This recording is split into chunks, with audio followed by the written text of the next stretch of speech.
Hello, hello. Hi, Blue. How are you doing?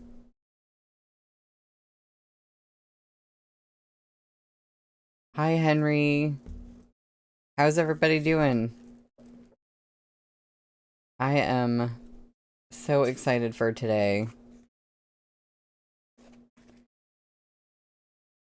Um, there was this, I think, Blue, I think you saw me complaining about this on Discord, but there was this horrible deep bass, rumbly, like, motor sound going on outside my house, and I don't know what it was, and it was going on, like, all day from this morning until I think it literally stopped at, like, a little bit after 2 o'clock. So just an hour ago it finally stopped. And I'm so glad it's not happening right now because it was honestly really distracting. I don't think y'all would have been able to hear it, but it was driving me nuts and almost could like feel myself vibrating. Hi Tina.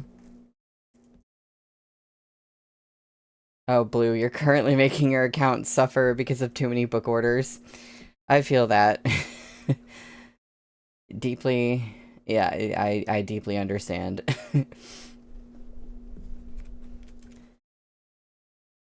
I was just looking at where we left off, and I was like, oh yeah, there's a big hunger strike, and they're all mad about Chen Zichuan. I think the students, um, or are they students? They want him to, they don't want him to be free to be in the battalion. The embroidered uniform guard, rather. Um, and they're like hunger striking, and Xiao Chuye just found out, and he's like on his horse to go talk to him or something, and I don't know what he's gonna say to him or what he's thinking in this moment, but every time, I think I might have, oh, Henry, I'm really not keeping track of all the armies. I, like, said the something battalion, and then I looked at the page I was on, and I was like, no, I did not have that in my head. My brain space is not storing all the different groups and stuff. It's not quite in there yet. Yeah, it's too much.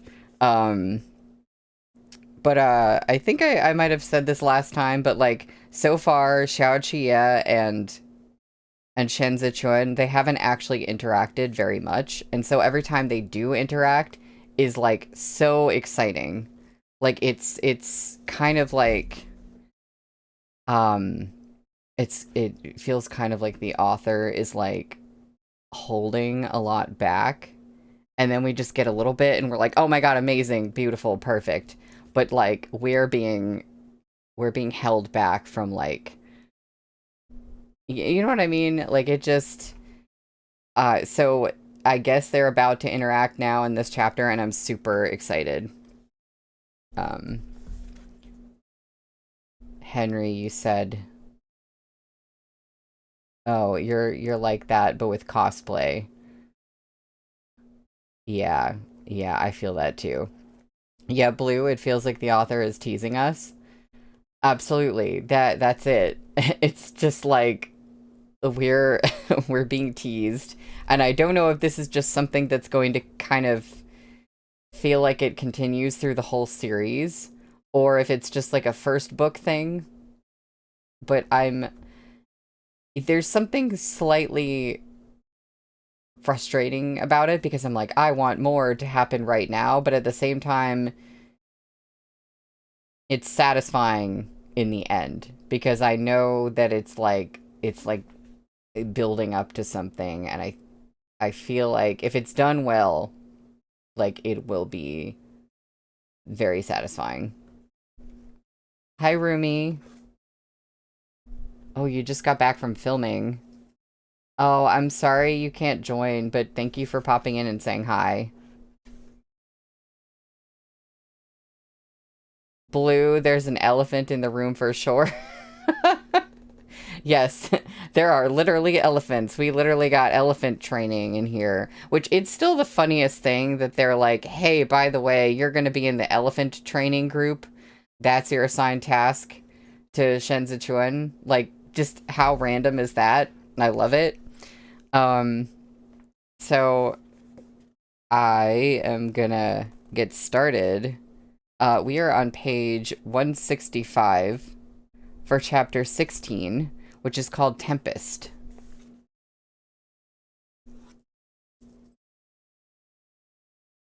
As Xiao Qie set out, the wind rose. Rain soon followed. He galloped straight through, arriving at the Imperial College just in time to hear one of the scholars, Gao Zhongxiong, shouting over the crowd. Until the traitor is executed, the wrath of the public will not be appeased. The mass of students kowtowed and echoed in unison. Until the traitor is executed, the wrath of the public will not be appeased. The rain spattered against the ground. The students' robes were drenched. Xiao Zhiye reined in his horse so sharply it danced in place. He looked down at those bent backs for a moment, then raised his voice. Where were you 5 years ago? If you gentlemen had knelt to make your case back when the traitor's son first entered the capital, he would never have lived to this day. Good point. Where were they? Gao Zhongxiong's chest heaved. Lord Supreme Commander, as they say, better late than never. The Shen remnant has yet to spread his wings. As long as His Majesty is willing to retract his pardon and punish him to the fullest extent, the loyal souls lost in Zhongbo will still be consoled. An imperial edict from the Son of Heaven cannot be issued at dawn and rescinded at dusk, Xiao Zhiye said. You are not beseeching His Majesty by kneeling, you are threatening him. All you gentlemen here are loyal and filial men of the world. There are 100 ways you can make your appeal. Why insist on this unwise course? Your Excellency, Gao Zhongxiong looked up. Men who wield swords die in battles, while men who wield brushes die in remonstrations. If we watch helplessly while His Majesty is deceived into such decisions, we might as well let our blood spill on the terrace tonight. Let our death prove our faith.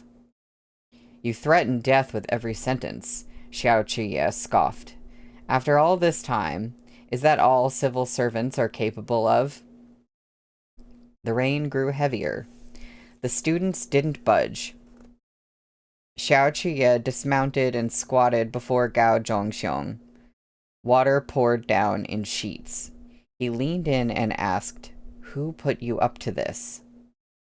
A look of great resolve came over Gao Zhongxiong's face. I am driven to action by my loyalty to my sovereign. I don't think so, Xiao Zhiye drawled. Of course, if you want to protect an outsider, you can. It's just that your actions today have implicated all 3,000 of your fellow students behind you. If this angers the Son of Heaven, and it turns into a bloodbath, the lot of you will be no different from that wretched remnant of the Shen clan. Sinners condemned through the ages. And that isn't even the worst part. What's worse is this. Even if your head rolls, His Majesty still won't rescind his edict. For a dozen years you devoted yourself to your studies, all to be someone else's tool? Gao Zhongxiong lifted a hand to wipe the rain off his face.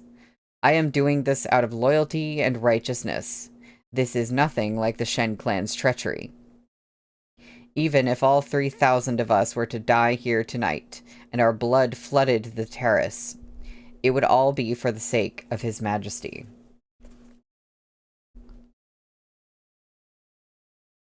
Hi, Nina. You didn't miss too much. The palace has neither withdrawn Shen Zichuan's post, nor have they issued any edict to appease these students, Xiao Zhiye said. Do you not understand His Majesty's intent? For each day his majesty does not rescind his order, Gao Zhongxiong persisted. We will neither rise, eat, nor retreat. The thunderstorm raged overhead. Xiao Chuye straightened. Chen Yang stepped forward with an umbrella, but Xiao Chuye raised a hand to stop him. Rain soaked his robe.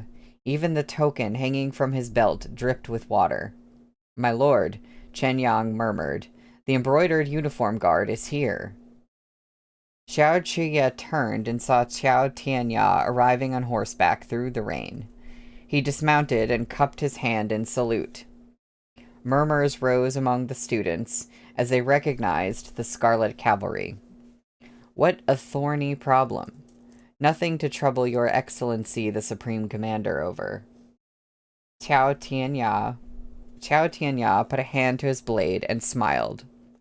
A member of the embroidered uniform guard is the target here, so naturally we should be the ones to resolve this. Xiao Qiye raised an arm almost thoughtlessly and rested it on Qiao Tianya's shoulder. How does your excellency propose to resolve this? It's just some unarmed students, nothing to trouble the embroidered uniform guard over. The emperor is the highest authority in Chudu. Qiao Tianya glanced sidelong at him. Any with the gall to defy his majesty become enemies of the embroidered uniform guard. Xiao Chuye looked him in the eye. After a moment, both men burst out laughing. My good man, Xiao Chuye said, you are certainly of true heart. It's cold and wet out here. Qiao Tianya tightened his grip on his blade. I'll send someone to escort the Supreme Commander back to your manor. I just got here. Xiao Chuye's hand was heavy on Qiao Tianya's shoulder, preventing him from unsheathing the blade. Still smiling, he said, there's no harm in staying a little longer. This is a tricky situation. Why does your excellency insist on wading into these muddy waters? It's precisely because it's tricky that I'm wading in. We can't deal with all of them at once, Xiao Chuye said. Besides, these students are all great minds of the state. None of us can shoulder the blame of losing even one. At the back of the embroidered uniform guard, a man in a thin, wide-sleeved robe dismounted his horse. He carried no blade. Amid the others, he stuck out like a sore thumb. Qiao Tianya loosened his grip on his hilt and shouted, Lanzhou, come here a moment. Shen Zichuan turned and exchanged glances with Xiao Chuye. Qiao Tianya shrugged Xiao Chuye's arm off with a languid roll of his shoulders. The Supreme Commander's concern is valid. However, the embroidered uniform guard do not simply bludgeon our way through our tasks. I already made arrangements. The Imperial Order should arrive any minute. Ah, here he is. The two of you are old acquaintances, are you not? Stay with the Supreme Commander a while, Lanzhou. The students have frightened him. What? I'm like, is he putting them next to each other on purpose? I don't...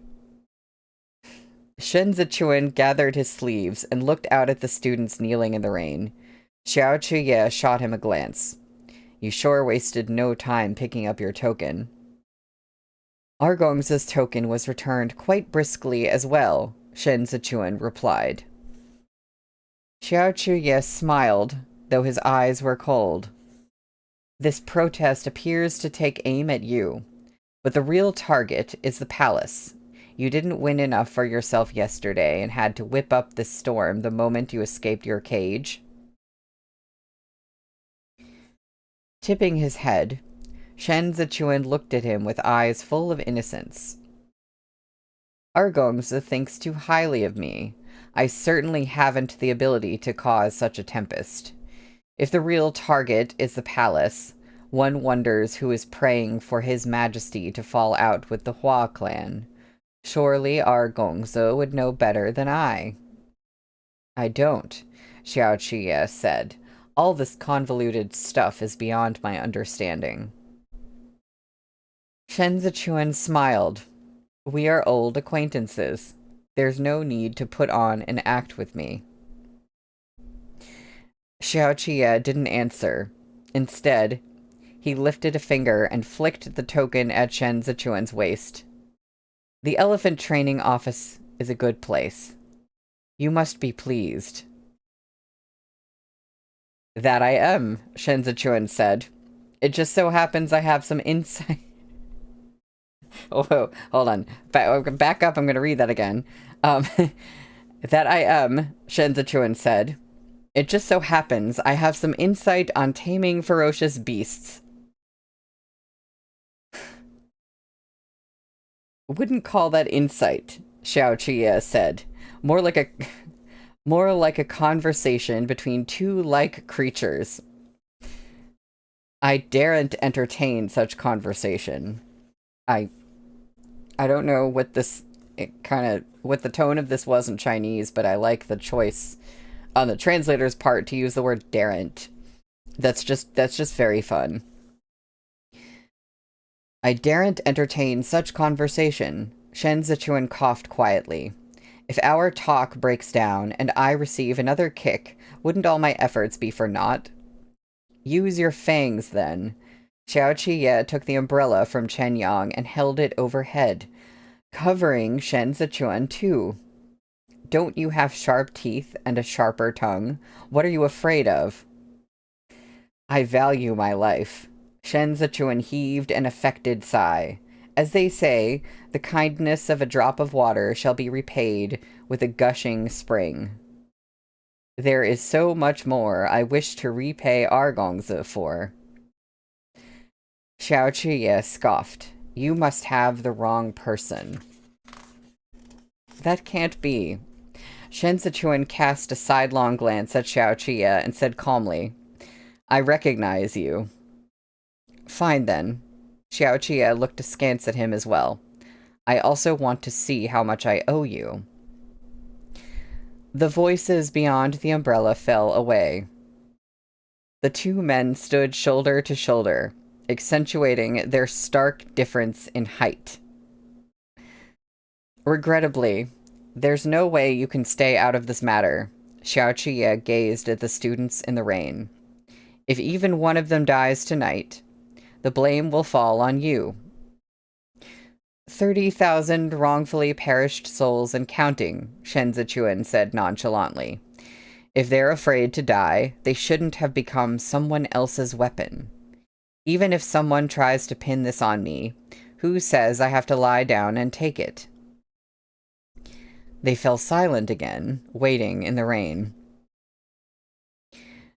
Chao Tianya had been sitting under a shed eating melon seeds. When he saw the expected sedan chair approaching, he casually took the shells off his robe and stood, watching the silhouette sway toward them in the gloom of night. The curtain lifted, revealing Pan Rugui within. A junior eunuch supported him with a hand, while Ji Lei kept pace at his side, holding an umbrella.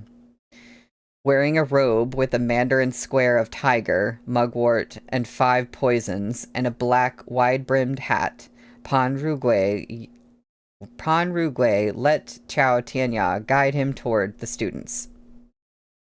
Chao Tianya reined in his glib demeanor. What a downpour. To think they managed to draw the director out in this weather.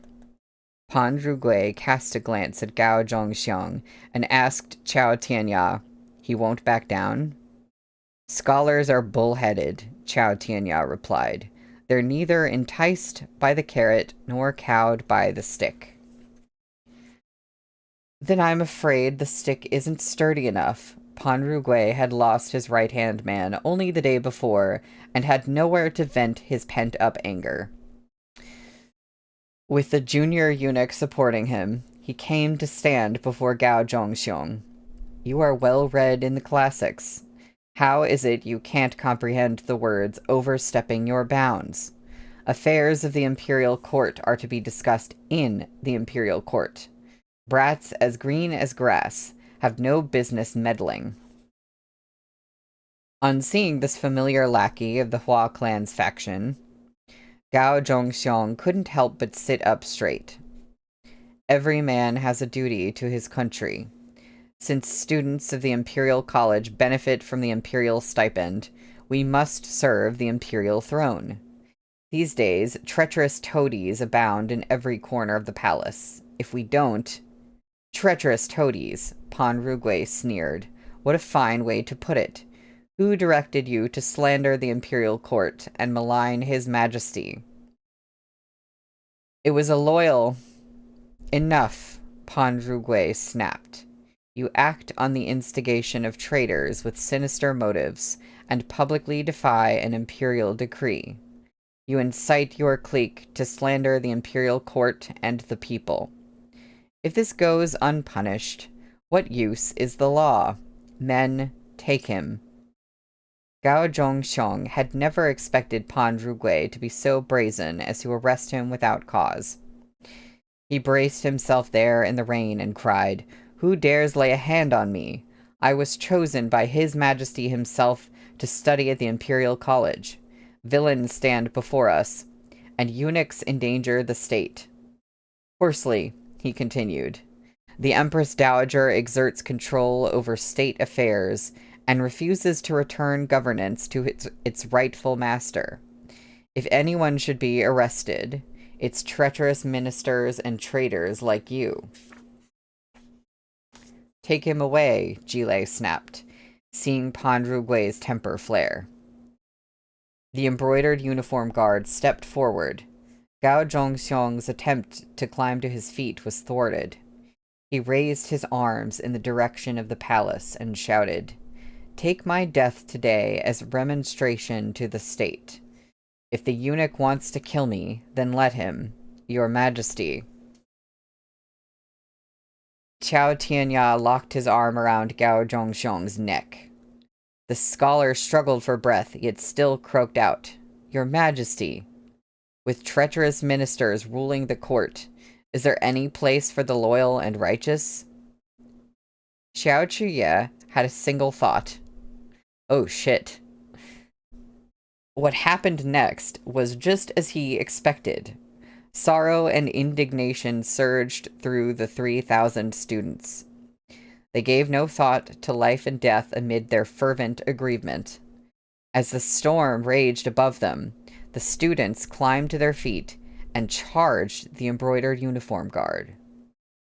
Eunuchs endangered the state. The young men yanked the pouches off their belts and hurled them at Pan Rugui. Bitter cries rang out. Treacherous ministers rule the court. Jile instantly shielded Pan Rugui, retreating with him towards safety. What are you doing? He called back furiously. Staging a rebellion? Here is the real traitor to the nation. The students flung themselves against the embroidered uniform guard, holding them back. Their fingers jabbed toward Jilei's face, and specks of saliva flew as they shouted, State traitor! Traitor! Xiao Chuye tossed the umbrella to Shen Zichuan and hurried down the steps. Shen Zichuan stood alone at the top of the stairs and watched the fray with cool detachment. Pan Rugui had been shoved back into his sedan. In the chaos, Jile had even lost one of his shoes. So softly that he could barely be heard, Shen Zichuan said, Turbulence seethes below the surface. An impressive showing, Lord Ji. A chuckle rose from beneath the umbrella. He spun the handle leisurely, then turned to watch Xiao Chuye's receding figure.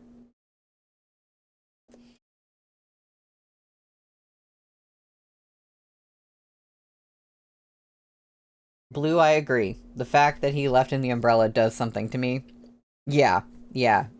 Because it's like, hey, hold on to this for me. We're gonna have to meet again. Like, I'm trusting you with my umbrella. Why am I forgetting who Lord G is? Who's a G? Wait, Ji Lei?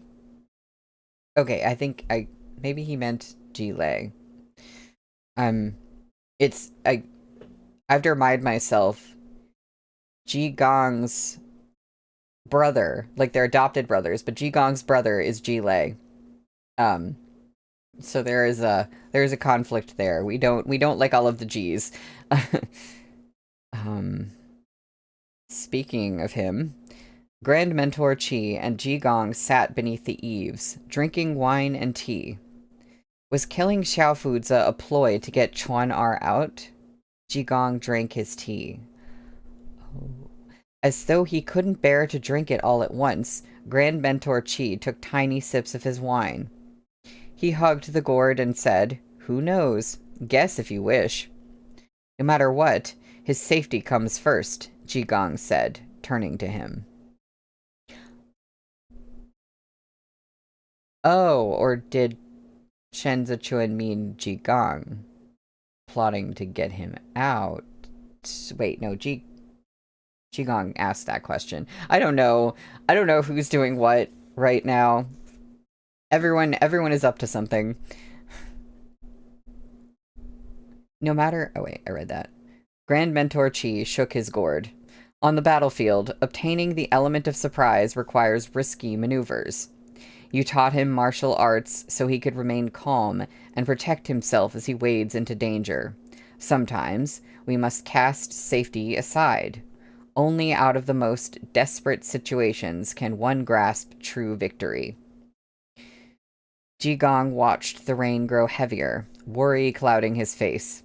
I've already made arrangements for the task you entrusted me with. We're casting a long line. Grand Mentor Qi scratched his foot. If you don't weather the waves for a few years before you haul it in, all you will catch are foul fish and rotten shrimp. Should there come a day, before this is over, when you and I lose our lives, then today's arrangement will be the killing move that will preserve his life. Oh, that's the end of the chapter.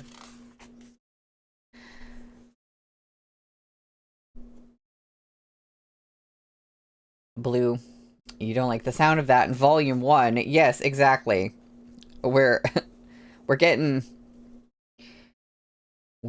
a lot happening already in Volume 1.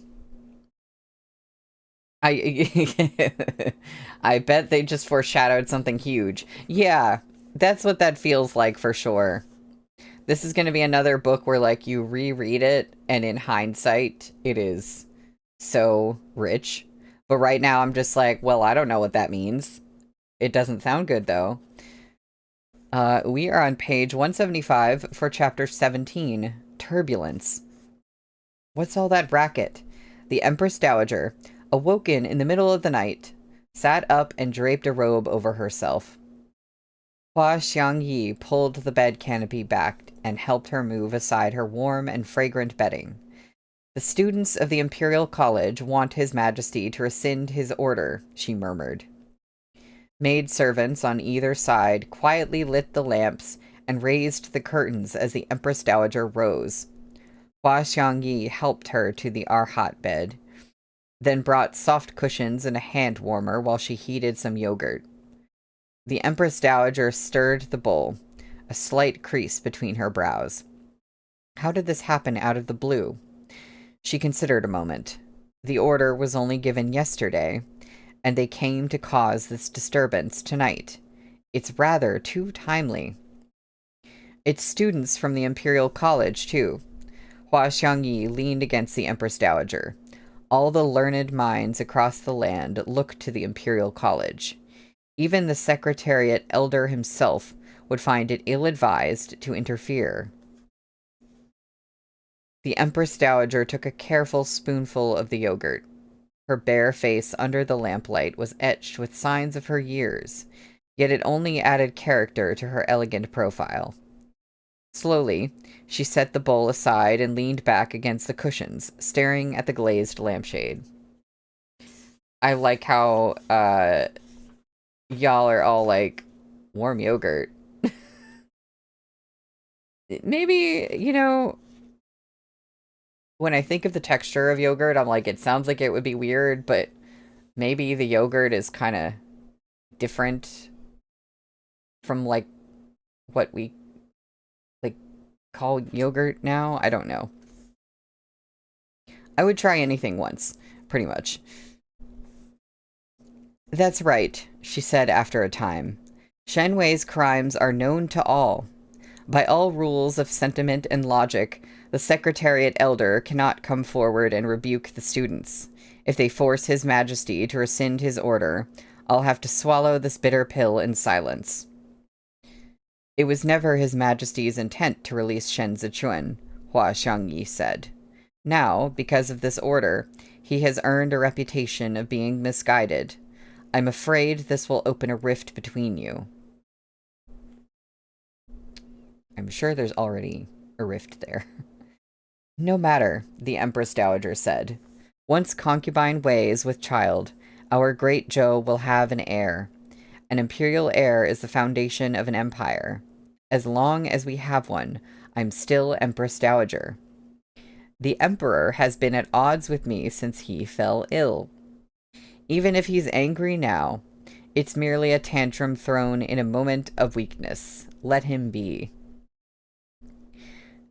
Since falling ill years ago, the Xiande Emperor had gradually stopped complying with the Empress Dowager's wishes. His small acts of defiance concerned trivial daily matters, but they were nevertheless an indication of his dissent. The Empress Dowager had assumed command in the palace, with Pan Zhugui at her side, and Secretariat Elder Hua in the imperial court. If she wanted to cement the Hua clan's supremacy, she needed a submissive and obedient emperor. If the Xiande emperor no longer fit the bill, she would find another. The Empress Dowager did not like Prince Chu for one crucial reason. Li Jianheng had already come of age. He was neither a helpless child nor a youth who had grown up at her feet. Should he ascend the throne, he would never be as compliant as an imperial grandson she had personally raised. Moreover, the appeal today is a slap across His Majesty's face, the Empress Dowager said calmly. In the 9 years he has been on the throne, his every concern, his food, clothing, his day-to-day business, whether important or trivial, has gone through me. Now he wants to be an independent and imperious ruler. He emboldened himself to show goodwill to the Xiao clan, refusing at first to release Shen Zichuan and protecting Prince Chu. But I know him. He is outwardly strong, yet inwardly weak. In his heart, he fears me. This is why he aimed from the start to please both parties. Instead, he's ended up thoroughly offending all sides. Didn't His Majesty keep Shen Zichuan in detention all these years for the sake of the Xiao clan? The Empress Dowager took Hua Xiangyi's hand. What does detention mean? She said soberly. Detention is a reprieve from death. His Majesty thought he did the Xiao clan a favor, but he was sowing the seeds of disaster. Xiao Jiming lost his younger brother to Chu Du, so Li Bei wants Shen Zichuan dead. Oh, okay. It took me a minute to understand what they meant. I thought there was, for a split second, I was like, wait, is there another younger brother who died? But they don't mean lost, like he died. Okay. As long as Shen Zichuan lives, His Majesty is letting down all those 120,000 armored cavalry who came to his aid when the Shen clan failed him. Think about it. Xiao Jiming has worked himself to the bone to prove his loyalty. He even relinquished his younger brother. He has conducted himself with frankness and sincerity toward His Majesty. And yet, to avoid offending me, His Majesty dismissed Shen Zichuan's death sentence and locked him away instead. As long as Shen Zichuan lives, he will water the roots of trouble. This is a struggle between life and death, but His Majesty remains naive. And need I mention this disaster? To shield Prince Chu, His Majesty refuses to launch a full investigation into Xiao Fuzi's death, thwarting Pan Rugui's attempt to move against the prince. At the same time, he worries I'll hold a grudge, so he reluctantly lets Shen Zichuan out to appease me. He thinks the Xiao clan will understand his dilemma. But when Xiao Jiming hears of this in faraway Libei, he will certainly not be happy.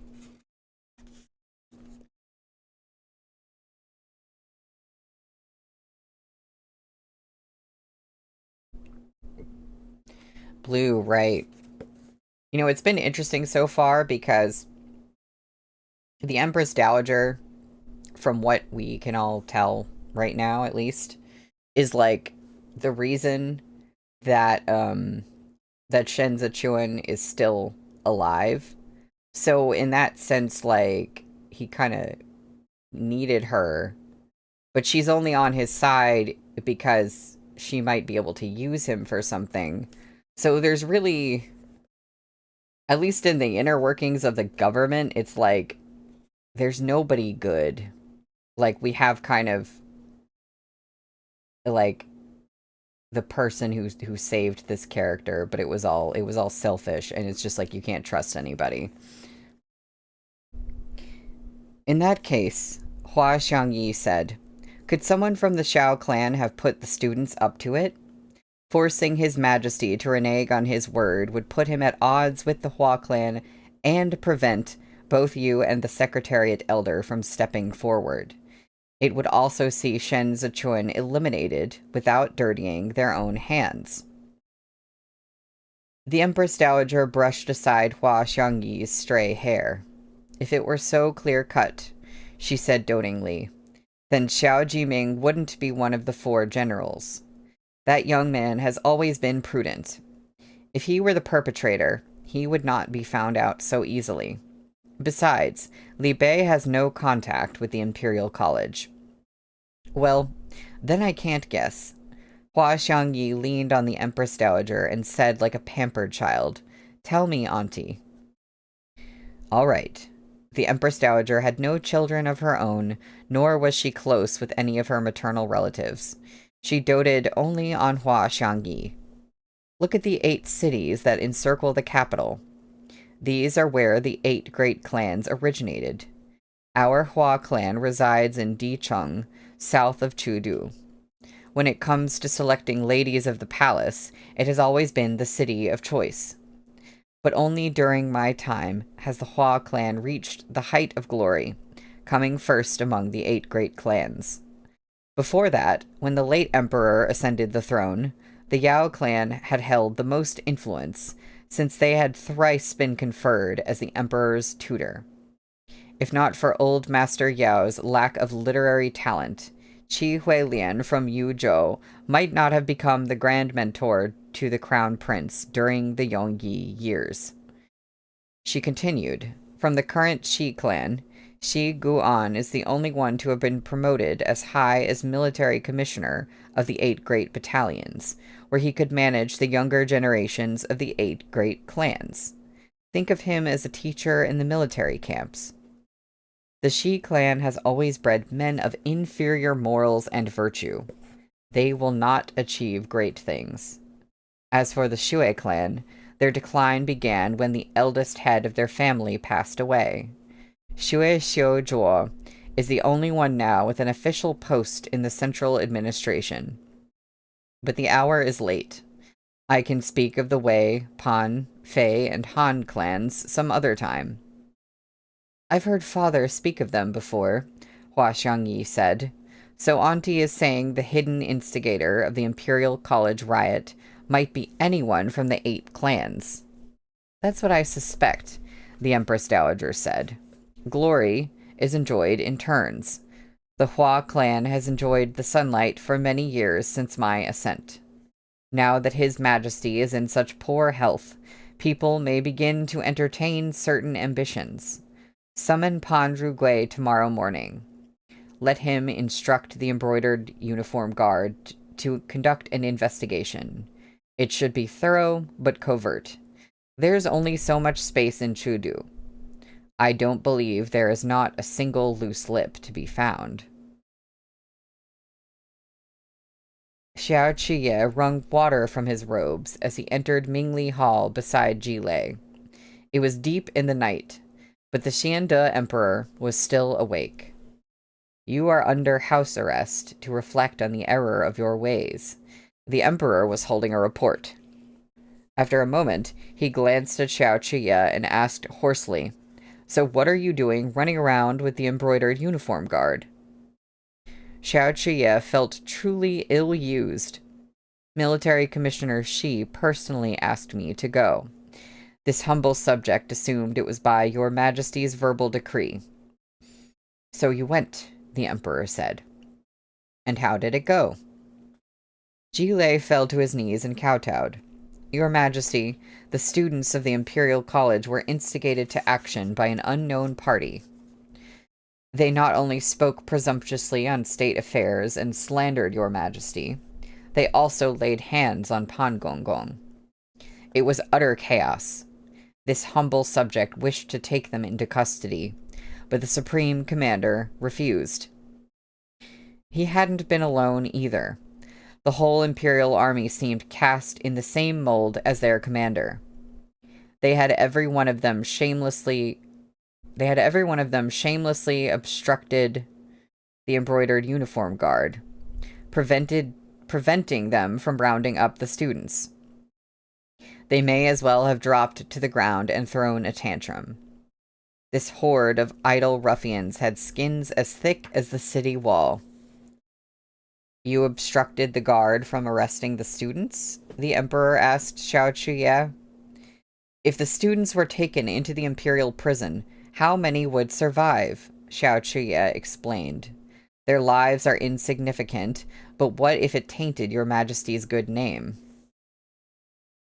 They formed a faction and colluded with unknown malefactors, Jilei argued indignantly. They acted with intent to dismantle the rule and order of the court. If we do not send them to trial, then what use is the embroidered uniform guard? The Emperor coughed for several moments before he said, "Ce-an has done well." Your Majesty. Jilei looked back at him in disbelief. This mob of students gathered to foment a riot. They dared shout the word rebellion. If we do not take the harshest hand with them, we endanger the empire and state. They merely spoke their minds, the Emperor said mildly. If they hadn't been pushed this far, why would they set down their brushes to come trade blows with the embroidered uniform guard? That wretched descendant of the Shen clan should have never been released. If it weren't for...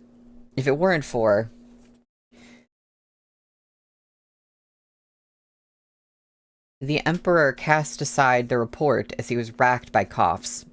It was a long time before his breathing settled. Even so, they must be punished. Reduce the Imperial College's stipend by half, and cut their meals from twice a day to once. The punishment shall last for half a year. When he saw that the Emperor had made up his mind, Jilei said no more. He remained kneeling in silence, but the Emperor sensed his thoughts. The embroidered uniform guard are our dogs. The Xiande Emperor's gaze bored into Jilei. You are their chief commander. Why are you going around acknowledging others as your godfather or grand godfather? We've said nothing until now, only out of faith in your apparent deference. Tonight, we want you to appease the students of the Imperial College. Do you understand? Jilei kowtowed. This humble subject obeys. The embroidered uniform guard serves only your Majesty. By the time Xiao Qiye and Jilei emerged, the rain had subsided to a drizzle. Junior eunuchs from the bailiff office ran up to hold umbrellas for the two of them. Jilei's expression was unpleasant as he raised his hands in a departing bow to Xiao Qiye. Xiao Qiye appeared unconcerned. My hands are tied, Laoji. I was placed under house arrest only yesterday. For the sake of my freedom, I didn't dare lay a hand on the students. Xiao Chuye's cavalier attitude infuriated Jilei. But what could he do? He jerked his chin in a cursory nod, wishing Xiao Chuye would leave. But what do you think of my imperial army? Xiao Chuye took the umbrella from the junior eunuch's hand and waved him off, walking out of the palace right beside Jilei. What do I think? Jilei fumed in his head. I think they're a bunch of thugs. They're even more useless now under your command. But he said politely, they seem much more spirited than before. Right? Xiao Chuye agreed shamelessly. Honestly, the Imperial Army's drill grounds are too small for us to properly stretch our legs. Do you think you could ask the commissioner of the 8 great battalions if he would allocate some land for the Imperial Army?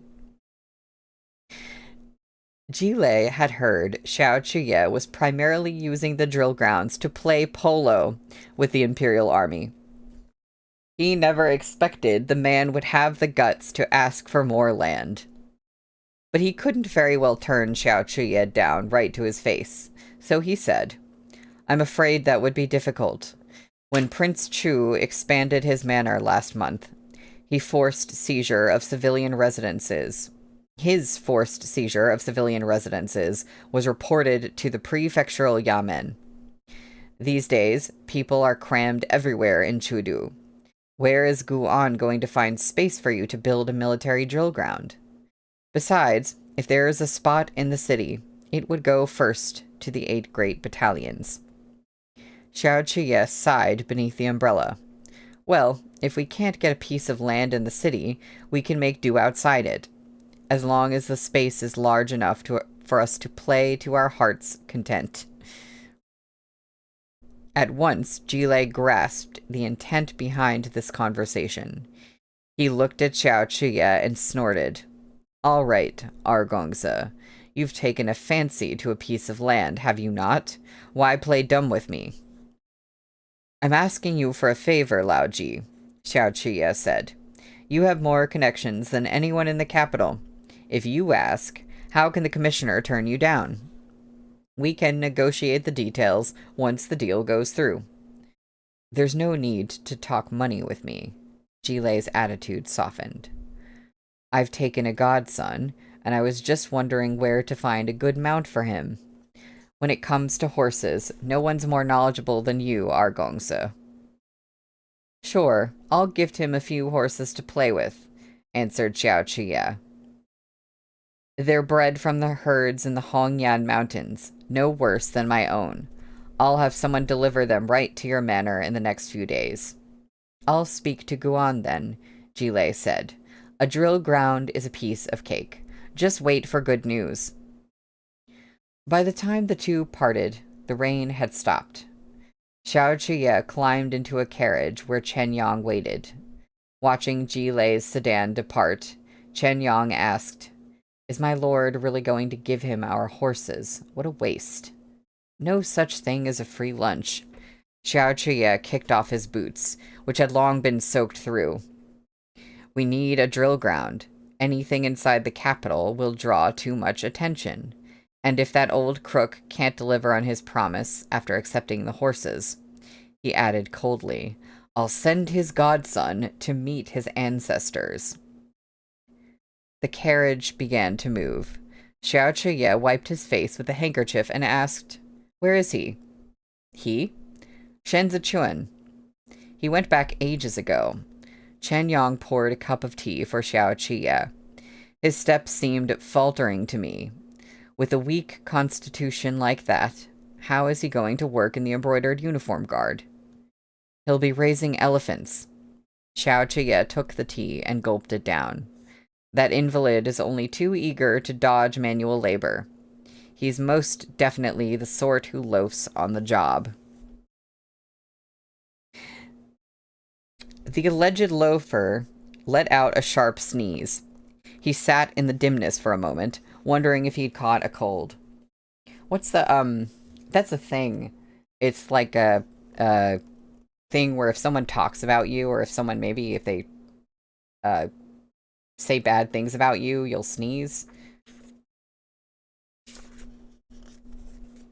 The door opened, and a rotund figure strode in. What a fine spot, Shi Hongshuan marveled. Not even the embroidered uniform guard will be able to find this place. It's a broken-down manor no one wants to rent. That's the only good thing about it, Shen Zichuan replied without turning around. But it can't have been easy to get your hands on it. Shi Hongshuan rubbed his palms together as he took a seat at the table and looked at Shen Zichuan. This is the manor the late emperor bestowed on the crown prince at the time, who then gifted it to Qi Huilian. It was sold off after Qi Huilian died. How did it end up in your possession? Shen Zichuan sipped his tea and shot a pointed glance at Shi Hongshuan. Shi Hongshuan lazily raised his hands. Look at this foolish mouth of mine, always prying into people's business. I heard on the way here that Pan Zhugui got knocked down a peg, too. You do move fast, don't you? The eldest Lord Shi is military commissioner of the 8 great battalions, Shen Zichuan said. The student incident, whether he had a part in it or not, has roused the Empress Dowager's suspicion. He will have a very hard time in the days ahead. The harder it is, the easier I'll sleep. Shi Hongshuan placed his fleshy palms on the table. Instead of waiting for higher officials of the imperial court to find the nerve to raise it, may as well get the students to speak up first. And we had the advantage of first move. After this incident, you really are free. Shen Zichuan reached for a dish and grasped some vegetables with his chopsticks. Just a small trick. It's nothing compared to yours. Shi Hongshuan watched Shen Zichuan eat before he touched his own chopsticks. So, what will you do now? Just try to get by in the embroidered uniform guard, Shen Zichuan said. But Ji Lei is Pan Zhugui's godson and the sworn brother of Shi Guan. If you want to kill Shi Guan, you'll have to get past Ji Lei. Why not split the two of them between us, and they can be brothers for all eternity? Shi Hongshuan sniggered. Leaning over the table with a sinister look, he asked Shen Zichuan, What's your grudge against Ji Lei? Shen Zichuan picked out the peppercorns in his dish. Without lifting his eyes, he answered, I don't like his shoes.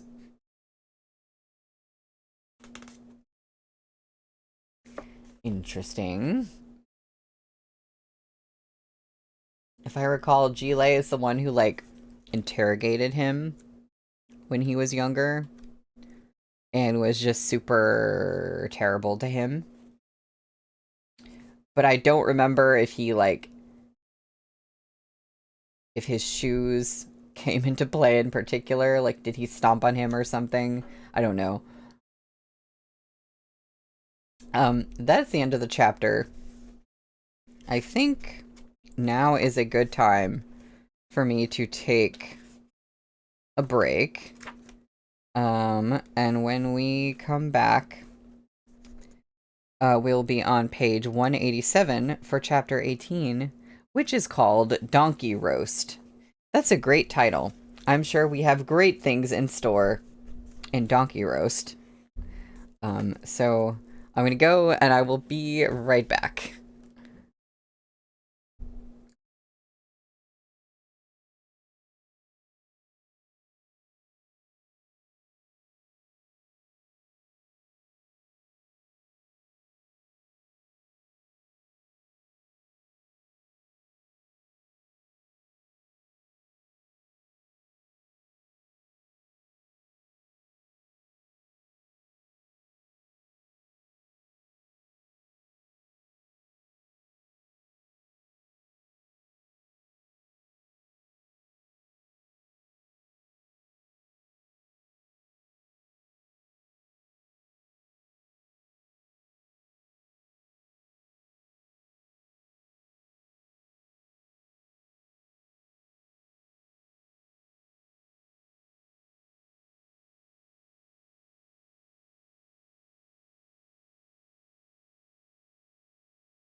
Hello, hello.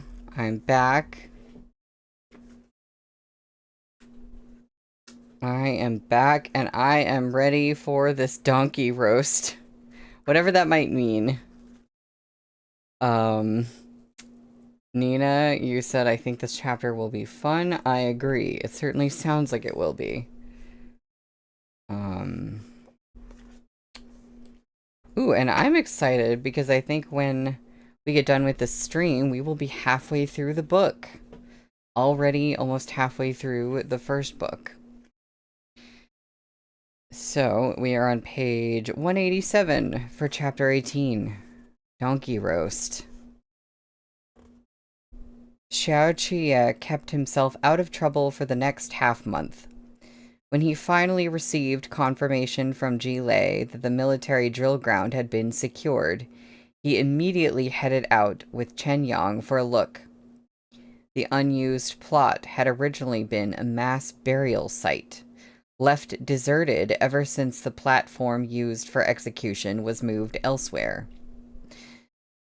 Chen Yang dismounted and looked around. I knew this place was on the other side of Mount Feng, but this is a little too far. It's only 3 hours' ride before dawn.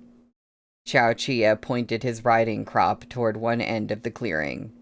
We have to treat those wily old codgers from the Ministry of Works to a good meal if we want them to cobble together some materials to fill up this side. Tidy it a little, and we can make do. This place is so remote, not even the 8 great battalions' patrols come out here. I can't explain how unpleasant it feels to spend money on them, Chen Yang said. Bear with it, Xiao Qie answered. Even if they squat on your heads and piss, we need this place. Yes, my lord. Chen Yang didn't complain again. Xiao Qie didn't ride back until dusk. The instant he entered the city, he spied Li Jianheng's guard waiting for him at the gate. Xiao Qie reined his horse to a halt. What's happened?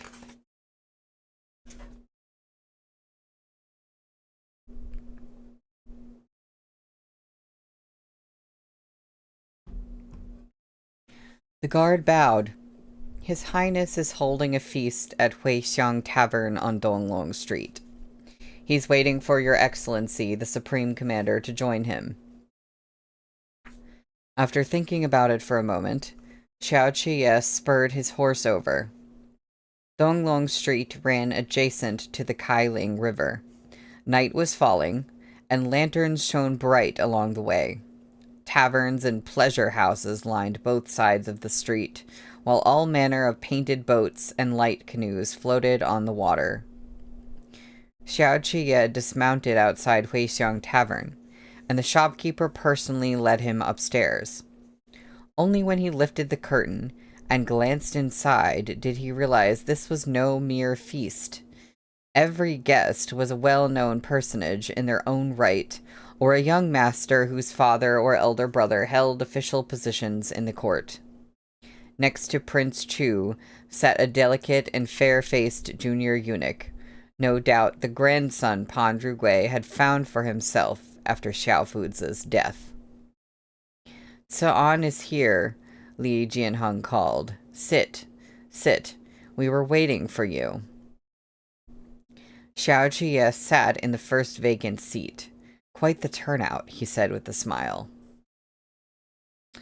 Allow me to introduce you.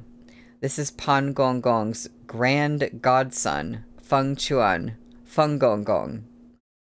Li Jianheng turned to Feng Chuan. This is my good brother, the second young master of Li Bei's Xiao clan and the supreme commander of the imperial army, Xiao Zi'an.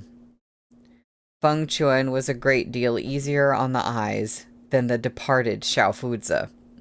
He bowed respectfully to Xiao Qie. I've heard so much about you, Your Excellency.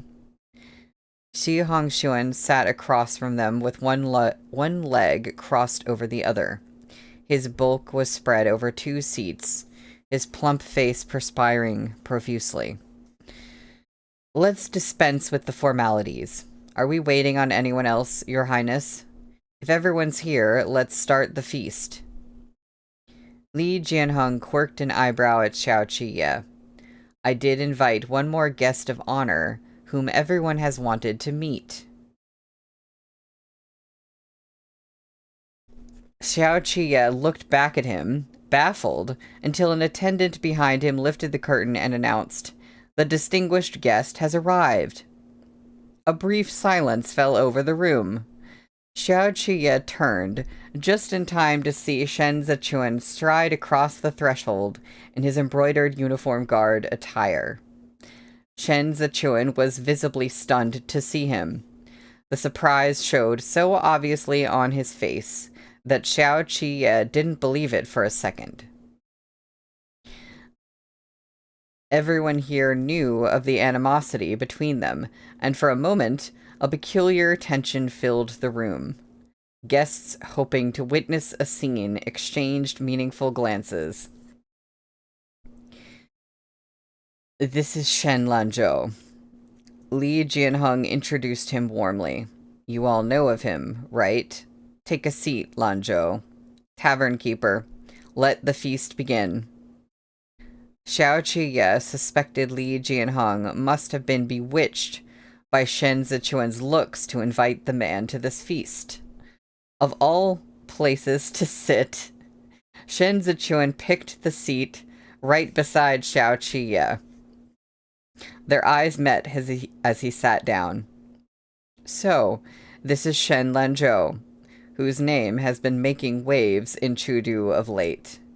Xi Hongxuan eyed Shen Zichuan. Seeing truly is believing. I heard Lanzhou's mother was an unparalleled beauty in Duanzhou in her youth, Li Jianheng said. Shen Wei staked half his manor before he won her over. How could Lanzhou be anything but lovely?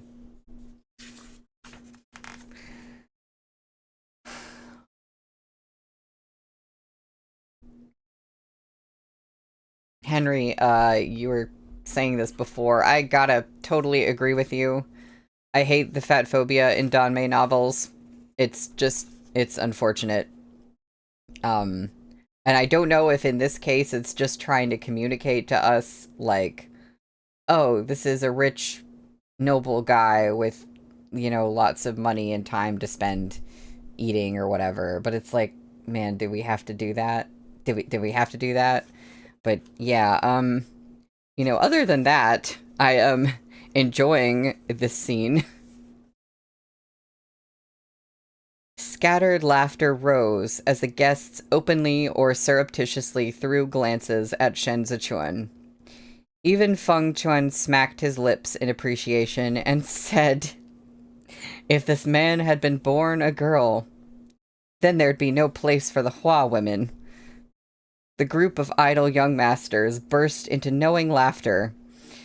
From the corner of his eye, Xiao Qiye saw Shen Zichuan with his head slightly lowered, his face unreadable. The nape of this man's neck, bathed in the dim light of the nearby lamp, rose from beneath his collar like creamy white jade. It seemed defenseless, just waiting for the touch of another's hand. As if by caressing it, one could reach ecstasy. The contours of his profile were smooth and beautiful, and the bridge of his nose sloped charmingly.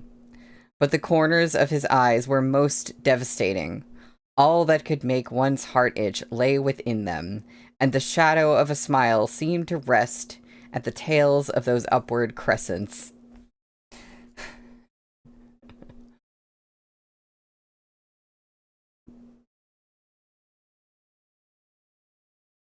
Xiao Qiye took another look. Shen Zichuan was indeed smiling. Have you mistaken me for someone else? Shen Zichuan shifted his gaze to Xiao Qiye.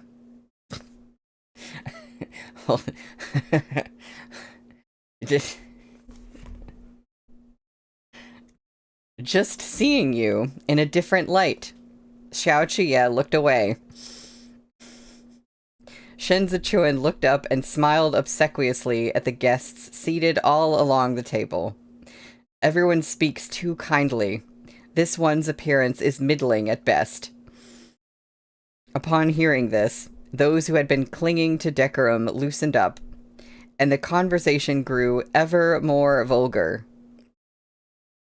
Wasn't there a new game getting popular on Donglong Street? It's called Playing Cups, Shi Hongshuan said. You fill a goblet with good wine, place it in the fragrant shoe of a beauty, and pass it around. Your Highness, have you played before? Li Jianheng laughed. I have the wine, but lack a beauty. Isn't one sitting right here? Shi Hongshuan flapped his hand. Shen Zichuan acted as if they were strangers and forced a polite smile. I'm unworthy of the word beauty. If you really want to play with beauties, I'll invite you all to the brothel tonight. Play to your heart's content. Lovely as his face might be, Shen Zichuan still had the backing of the Hua clan. The others didn't dare push their luck. Only Shi Hongshuan seemed determined to offend Shen Zichuan, continuing to harass and dismiss him. Rumor had it that Shi Guan had fallen out of favor with the Empress Dowager. It was no surprise, the guests thought, that Shi Hongshuan would vent his anger on Shen Zichuan on behalf of his elder brother. Shen Zichuan was about to retort when Xiao Qiye spoke up beside him. How can you ask His Highness Prince Chu to play such a tired old game? Playing cups is a centuries-old party trick.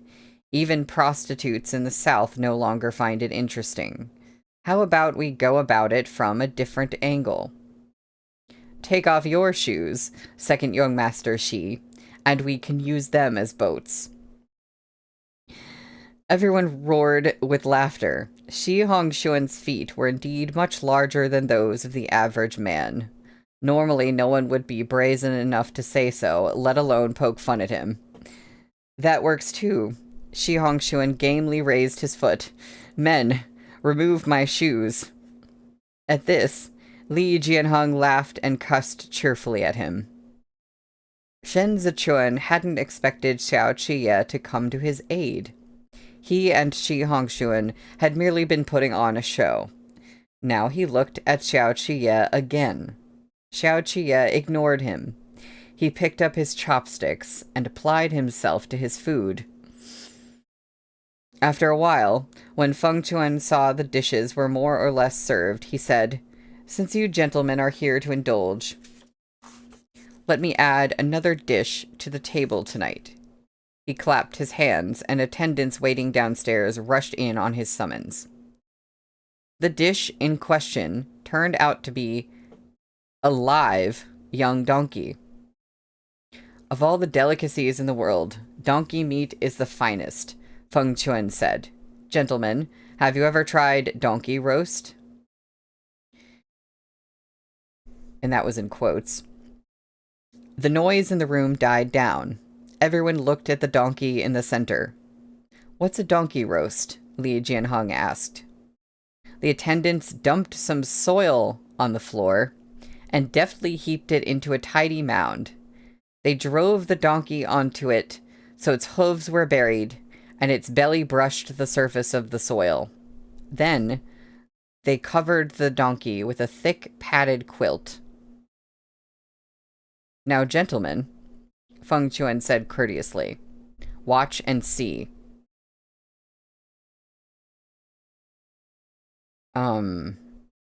Okay, I'm sorry I have to read this, y'all.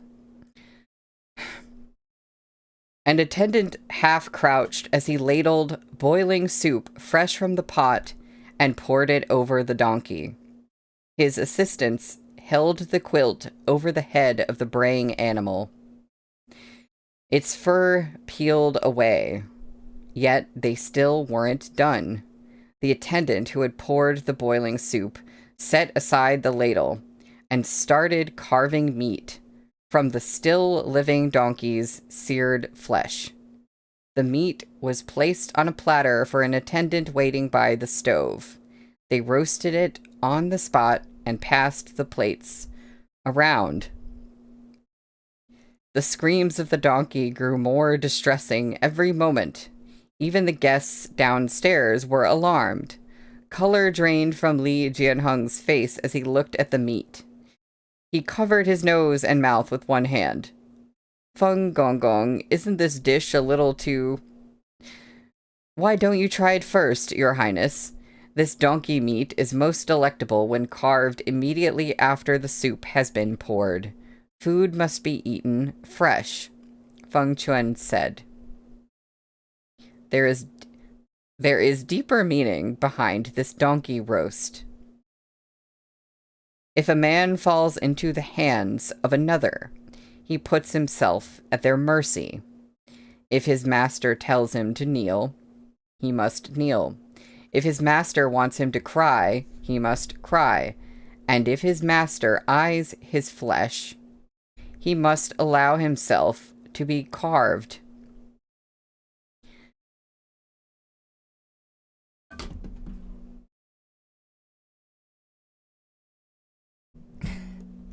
Henry, scene so jarring, soup brings out the y'all for the first time in my memory. You know, it occurs to me, I probably type that a lot more than I say it out loud. But I do say it sometimes. Well, the metaphor about the donkey is interesting. I would like to have skipped the, you know, all that other stuff, but sure. Shen Zichuan knew he was this donkey. As he watched blood run from under the quilt and into the soil, until the stench filled the air, it was as if he was looking at Jimu 5 years ago, or at his younger self. Shi Hongshuan ate a few slices, and, as if he didn't grasp the meaning of anything, hollered, "Delicious!" Xiao Qiye's chopsticks never touched the meat. Shen Zichuan didn't even touch his chopsticks. The eunuch's little speech had disturbed Li Jianheng. He said nervously, "It's really too depraved. Take it away." "A moment, please." Feng Chuan finally looked at Shen Zichuan. "My godfather specifically asked me to serve this dish, Shen Gongzi. Why have you not tasted it?" If Pan Rugui was his grand godfather, then this godfather he spoke of was Ji Lei. It was certainly a curious thing. What connections did this man possess to obtain Pan Rugui's favor and trust so quickly? Not only had he taken over Xiao Fuzi's duties, he was already in Ji Lei's good graces. Ji Lei had missed his chance to kill Shen Zichuan, and now that Shen Zichuan was under his command, he couldn't touch him. Devising such a disgusting humiliation sent a clear message. Their grudge was far from ended. Shen Zichuan lifted his chopsticks. Before he could finish, the chair beside him scraped the floor as Xiao Chuye stood. Picking up the plate of donkey meat, he flung it in Feng Chuan's direction, where it crashed to the ground. Li Jianheng scrambled to his feet. "Ce Xiao Chuye stared at Feng Chuan. It wasn't his business whom Feng Chuan wanted humiliated on Ji Lei's behalf. But at that moment, he too was a trapped beast in Chudu. No different from this donkey. This was to slap to his face, too. And it stung. Feng Chuan looked at him in puzzlement. Is this dish not to the Supreme Commander's liking? Xiao Qiye grasped the hilt of Wolf's Fang at his waist. Screams rang out as he drew his blade. His hand rose and fell. The donkey's head rolled. Its miserable braying ceased as blood seeped out of the soil onto the floor, turning the boards crimson. The assembly held their breath, waiting for whatever Xiao Chuye would do next. Silhouetted in the dim light, Xiao Chuye wiped the edge of his blade clean with the tablecloth. Only then did he casually turn and smile at Li Jianheng's guests. "Gentlemen, please continue." Li Jianheng stared at the blade. "Sa'an," he said, his voice soft. "You can put it away." Xiao Chuye sheathed Wolf's Fang and leveled a look at Feng Chuan. He hooked a chair over with his foot and sat down boldly in the middle of the room. "Go ahead and roast the whole thing. I'll sit right here tonight and watch Feng Gonggong eat." Shortly after, Feng Chuan called for his sedan and left in a hurry. Li Jianheng, having had his fair share of the wine, turned to Xiao Chuye with a face full of tears and snot. "I really didn't know that would happen, So-an. Who would have thought that castrated bastard was so despicable? We're buddies. You mustn't let this get between us." Xiao Chuye's mouth curled. "There's a difference between acquaintances and friends. I understand. You go on ahead." Li Jianheng tugged at his sleeve, wanting to say more, but Xiao Chuye gestured for Chen Yang to stuff Li Jianheng into his sedan. "See that Prince Chu gets back in one piece," Xiao Chuye said. "I'll walk." Observing Xiao Chuye's stormy mood, Chen Yang didn't quibble. He mounted his horse and left with Prince Chu's sedan. Xiao Chuye stood alone under the lantern. After a moment, he kicked over a potted plant. The helpless plant, which was worth quite a lot, toppled and rolled in a gentle arc before tumbling to the bottom of the stairs.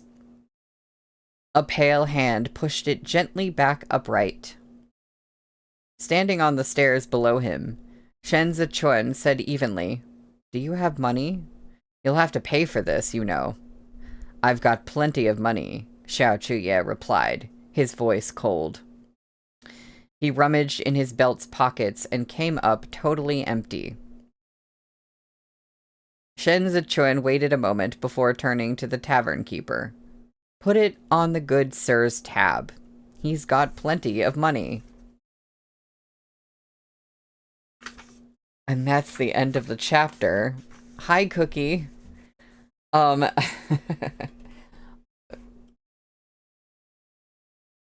Like I said, besides the, the really bad donkey part, that was a fun chapter. And we have a great situation where Xiao Chuye, he's offended on his own behalf because of the donkey thing and what it can also mean for him. But that kind of, in a way, it automatically means that he relates to Shen Zichuan a little bit. And on top of that, his actions kind of make it look like he was defending Shen Zichuan. And I can't forget the seeing you in a different light line. That happened too. I was almost not able to read that. So we are on page 197 for chapter 19, which is called Truth and Lies.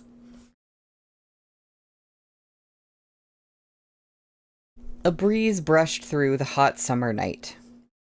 The moon hung low over lush treetops. Xiao Chuye was young and vigorous, and the rush of wine had quickly overheated him. He was restless. Staring at Shen Zichuan as he descended the stairs, he said, "So the temple of guilt can purify one's heart of desire and change one's temperament." Shen Zichuan dismissed a runner nearby. "I'm just the kind of person who greets adversity with perfect equanimity. Xiao Chuye accepted tea from an attendant to rinse his mouth and dried it with a handkerchief. "If you're going to make up stories, at least put more effort in. You probably don't even know how to spell those last two words." "Aren't we all just playing our parts?" Shen Zichuan wiped his own hand, then smiled. Yet you took it so seriously. Xiao Chuye tossed the handkerchief back onto the tray without looking at him. It was a little over the top. Do you think anyone believed it? But someone had to play that role, and I, Xiao Zaan, happened to be perfect for the part. Did it not please you as well? Shen Zichuan's eyes wandered down. That's a fine blade. Lifting a hand, Xiao Chuye blocked his view. And the man isn't? One of the lanterns upstairs went out. Shen Zichuan sighed.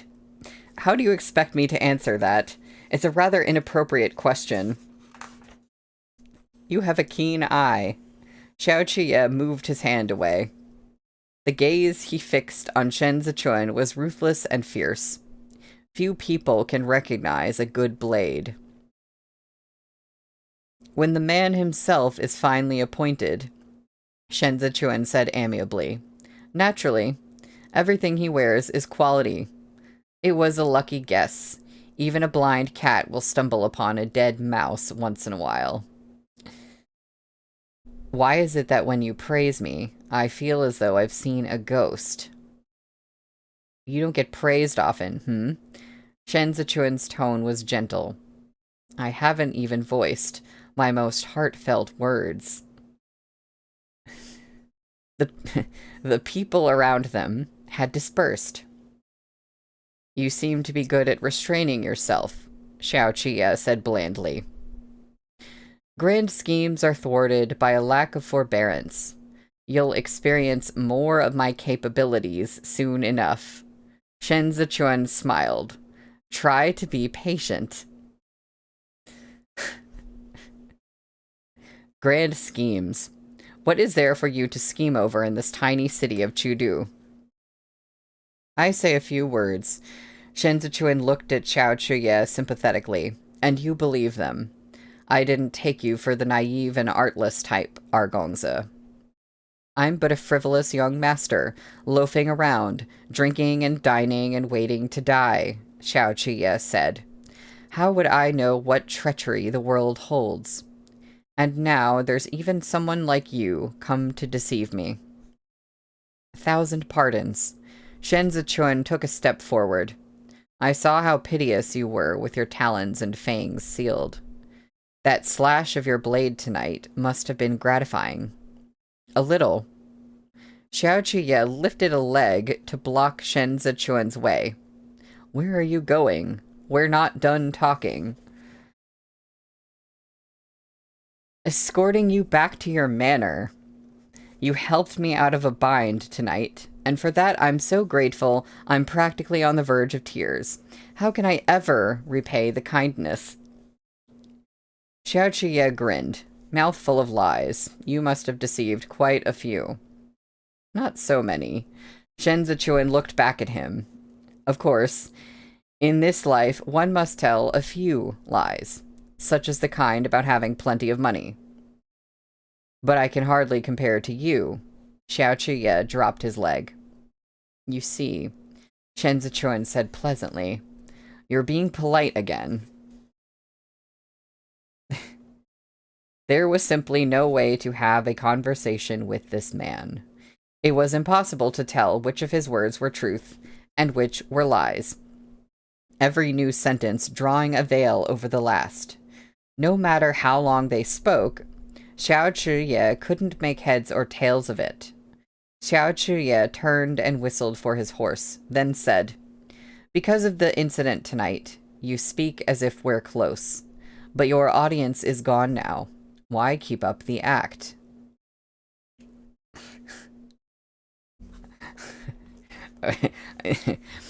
Then what should I do? Lantern in hand. Shen Zichuan looked at him with soft and obliging eyes. Bite you again? Xiao Chuye took a swift step closer and said lightly, You use this flesh to bewitch others. What do you expect me to think you're after if you look at me like that? Unperturbed, Shen Zichuan answered, soft-voiced, "But I was born with a pair of affectionate eyes."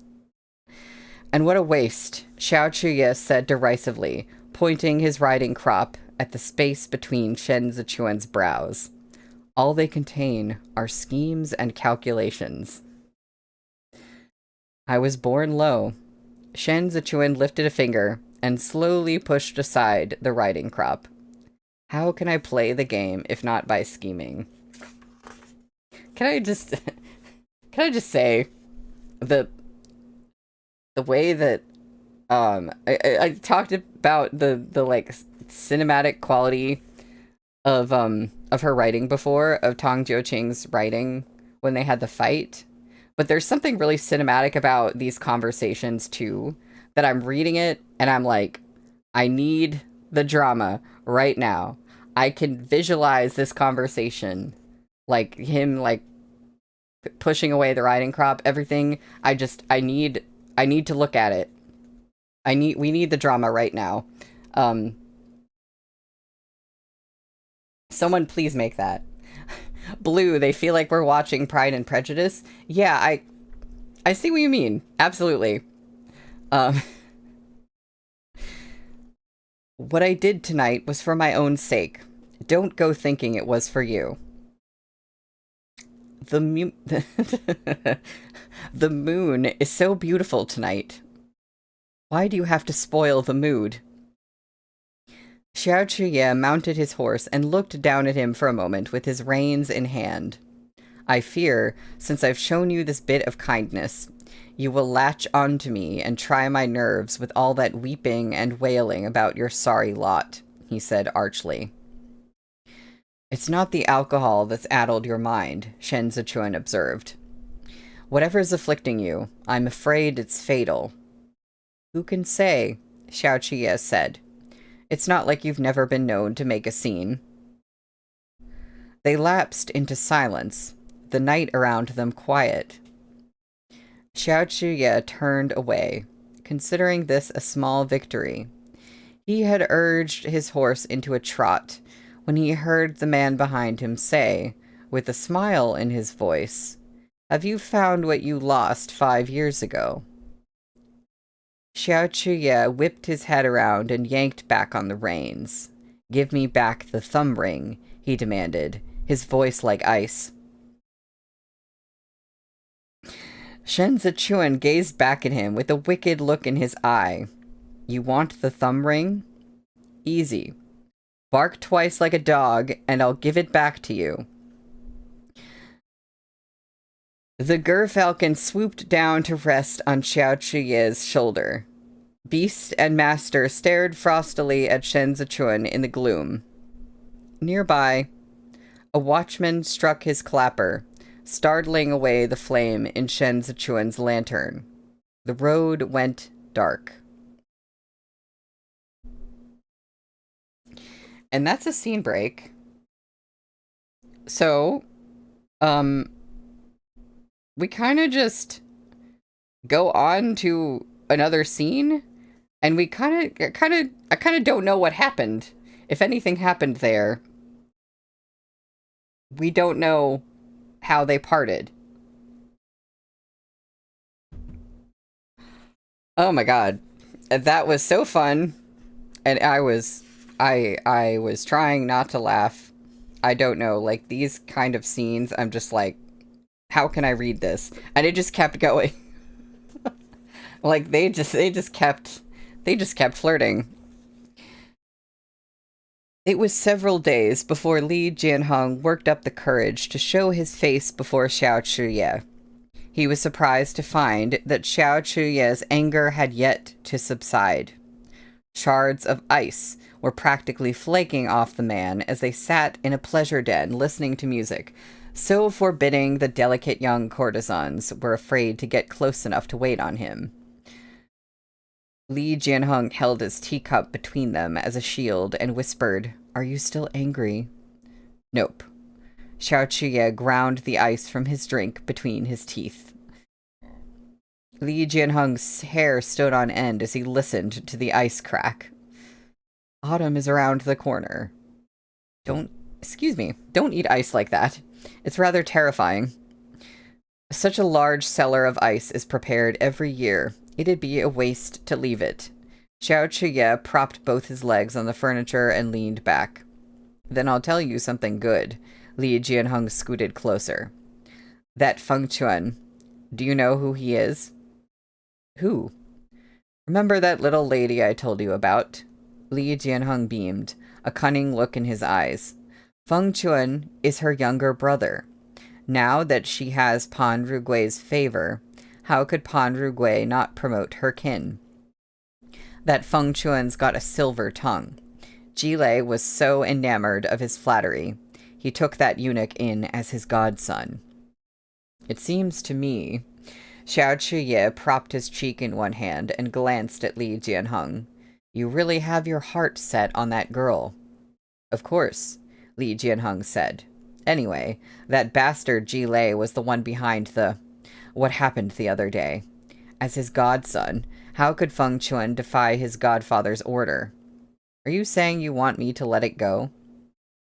Li Jianheng was an adaptable man, lacking the usual aspirations expected of descendants of the imperial family. He slipped from his chair and squatted before Xiao Chuye. For the sake of my romance, brother, let it go this once. Didn't we make him eat until he puked? That's something. He's Pan Rugui's man. Really, we can't be too harsh on him. It's only been a few days since the trouble with Xiao Fuzi. His Majesty is watching us. Xiao Chuye sat up straight and nailed him with a stare. Did you touch her? Li Jianheng hemmed and hawed. You touched Pan Rugui's woman right under his nose? Xiao Chuye was incredulous. I wouldn't have done it if he were a real man. Li Jianheng reluctantly stood. But he's just an old eunuch with the same old tricks, and he's beating that delicate beauty all day long until she's in tears. She was supposed to be mine. If you were in my shoes, wouldn't you have done the same? Overcome with disappointment, Xiao Chuye snapped, No! Sa'an, we're brothers. This is such a small thing. Turn a blind eye this once. Let Feng Chuan off, and I'll find you something else to amuse you. Xiao Chuye slumped back down and said nothing. If Pan Rugui found out about this, Xiao Fuzi's murder would pale in comparison. The old dog would spend the rest of his days trying to see them both dead. His promotion of Feng Chuan was evidence enough of how he doted on that woman. Pan Rugui was 65. As a eunuch, he had no biological sons, and over the years, none of the pretty women around him had remained by his side for long. If he truly regarded this woman as a beloved wife or favorite concubine, he might very well hack Li Jianheng to death personally. Xiao Chuye interrupted Li Jianheng's incessant pleading. Since you already did it, does that mean you have a plan? Li Jianheng sat on the carpet and lowered his head to pick at his bamboo fan. Not really, he answered in a small voice. It's just that I've heard Pan Rugui used to keep a boy toy as well. Maybe all I have to do is send him the right one to play with. There aren't many who can surpass that pretty lady of yours, are there? Li Jianheng was on tenterhooks, but he couldn't hide this from him. Lately, quite a few people have been asking around about that Shen Lanzhou. Asking what? Asking his price, and whether they could afford to keep him. Seeing Xiao Chuye's face devoid of expression, Li Jianheng eagerly clung to his chair. Money is no issue, but I can't approach him myself. If he did something desperate when pushed into a corner. Help me this once, Sa'an. You just need to ensure he gets to Pan Rugui. After the deed is done, I'll give him silver or gold. Xiao Chuye rested his hands on his knees in silence. Seeing a glimmer of hope, Li Jianheng pushed ahead. You hate Shen Wei, right? After this, Shen Zichuan will never throw his weight around in front of you again. Think about it. He didn't die, but life has an interesting sense of humor. If he ended up a eunuch's toy in Chudu, that'd be a fate worse than death. Besides, isn't the Empress Dowager also... I thought you were using your brain to talk. Xiao Chuye slowly moved his legs away. Turns out it's all fucking mush in there. Sa'an, Sa'an. Seeing him rise to leave, Li Jianheng lifted the hem of his robe and chased after him. But Xiao Chuye stepped out of the building. He mounted his horse, and without a single backward glance, rode out. Even if they could turn Shen Zichuan into Pan Rugui's forbidden toy, could Pan Rugui accept such a gift? The Empress Dowager had been adamant about protecting this man. If Pan Rugui took him, he would be burning his bridges. Li Jianheng was out of his mind. But if Li Jianheng really dared, if he really dared, how could he dare to do it? I think Xiao Chuye might be feeling morally conflicted and not want to do that to Shen Zichuan. Even if he doesn't want to admit that he cares about that. At the end of his shift, Shen Zichuan removed his token from his waist. He had scarcely stepped out the door when he spied Xiao Chuye's dashing horse outside, and the man himself sitting on a nearby rock. Here to ask for your thumb ring back, Shen Zichuan asked as he descended the steps. So I guess no barking happened. Xiao Chuye had snapped off a twig with the few leaves and now held it between his teeth. After eyeing Shen Zichuan for a moment, he said, "Wake up. It's broad daylight. Cut the bullshit and give it back. You weren't this short-tempered the other night." Shen Zichuan glanced up at the sky. It would be too humiliating for the Supreme Commander to stand here and bark like a dog. So you aren't here for the thumb ring. What's the matter? Spit it out. Don't you know everything that goes on around here? Xiao Chuye propped his elbows on his long legs. Prince Chu wanted to give Xiao Fuzi a thrashing, and you managed to hear about it from within the temple. I'd forgotten about it, but thinking back, you must have planted a man by the prince's side, right? A spy, or at least someone to egg him on. If I were that powerful, Shen Zichuan said, I wouldn't have been reduced to raising elephants. Who knows if that's the truth or a lie? Xiao Chuye's gaze was aloof and cold. You had better give me a thorough account, so I can decide what to believe. Blue. Different series, but long legs drink. Yeah. Blue, no. You didn't mishear me. I did say I guess no barking happened. Because that scene where they were talking about the barking, it just ended with the road went dark. And I was like, well, we don't know what happened. Maybe there was barking. I did say I'm glad that you commented that so we could clarify that I did literally say barking. Okay. We have one more chapter to get through today. Oh, and it's short. Okay. We are on page 205 for chapter 20, which is called Decisions. Ah, I'm so misunderstood, Shen Zichuan said. Nowadays, the minute something happens, somehow it's all Shen Lanzhou's fault. There has been wave after wave of trouble since your release, Xiao Chuye replied. Xiao Fuzi, the Imperial College, Pan Rugui. Why is it that every incident leads back to you? That's right, Shen Zichuan said wryly. Why is it that they all have something to do with me? Do you really see no reason for it? If Heir Xiao had ended my life when he fished me out of the Trasha sinkhole 5 years ago, none of this would have happened. Xiao Chuye stripped the twig of its leaves. Back then, you cheated death and chose to eke out an ignoble existence. Have you only now come to realize how it feels to truly live? Shen Zichuan's expression was so tranquil, it seemed almost surreal. What a peculiar man. It had been the same the day of the feast. His every move carried an undercurrent of having left worldly concerns behind.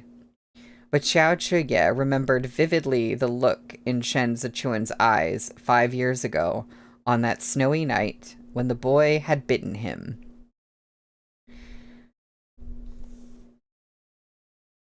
This serenity in Shen Zichuan was like peering into a bottomless abyss. Those roiling torrents of hate seemed to have been smoothed to nothing, until no one could tell where his limits lay. Everyone at the feast had humiliated him, yet he merely lowered his head and smiled. When Xiao Chuye said he was seeing him in a different light, he'd truly meant it. If a man could welcome adversity to this extent, then to Xiao Chuye, the darkness beneath the calm was all the more disturbing. How it feels to live, Shen Zichuan laughed again. I felt it every day and night while I was confined in the Temple of Guilt. Now that I'm out, it's clearer than ever that to live is a difficult thing. I cherish my life, and am loath to lose it. But they want me to shoulder someone else's guilt, to pay for countless lives with my own when I have but one life to give. So how does that work? Thus I bow and scrape and try to gain favor, all in the hope that Argongze and your peers will have mercy on me. If you want me to confess today, Argongze, then at least tell me what I'm guilty of. Xiao Chuye had already given up on getting any truth out of this man. He had a keen nose, and always felt vaguely uneasy when Shen Zichuan was docile and compliant. But Shen Zichuan yielded to neither jokes nor coercion. However hard Xiao Chuye tried to pry candor out of him, he couldn't tell the truths from the lies. He didn't believe a word out of Shen Zichuan's mouth. It was just as Shen Zichuan had said that night. If they were all playing a part, why take it so seriously? However, people lied, but the traces they left did not. If one were to walk among the gutter dwellers of Chudu, odds were 10 to 1 they'd come out with useful information. If Shen Zichuan had planted someone at Li Jianheng's side, they wouldn't be any sort of master. Given Shen Zichuan's present circumstances, he could at most bribe a runner or attendant. This case of Li Jianheng's was fishy inside and out. If he didn't get to the bottom of it now, there would be no end to his troubles in the future. Ever since Xiao Chuye cast his lot with Prince Chu, the stress had kept him up at night. I just came to play with you. How did it become an interrogation? Xiao Chuye blew at the leaves on his twig and lamented, I hear people are making inquiries about you. This involves Prince Chu's good name, so naturally I have to come and ask. Every time you come to play with me, Shen Zichuan said, I lose a night of sleep. Don't say that. You don't have it easy, to be sure, but I'm not doing so great myself. We can turn the page on the old grudges between us. Let bygones be bygones. Shen Zichuan laughed. Tens of thousands of lives were lost in the 6 prefectures of Zhongbo, and Argongze wants to let bygones be bygones. Things are different now. Xiao Chuye finally tossed away the twig and rose to his feet. You've got the favor of the Hua clan and are in the Empress Dowager's good graces. How would I dare offend you? Don't make me a stranger, calling me Argongza. Are we not close acquaintances now, Lanzhou? Shen Zichuan merely smiled.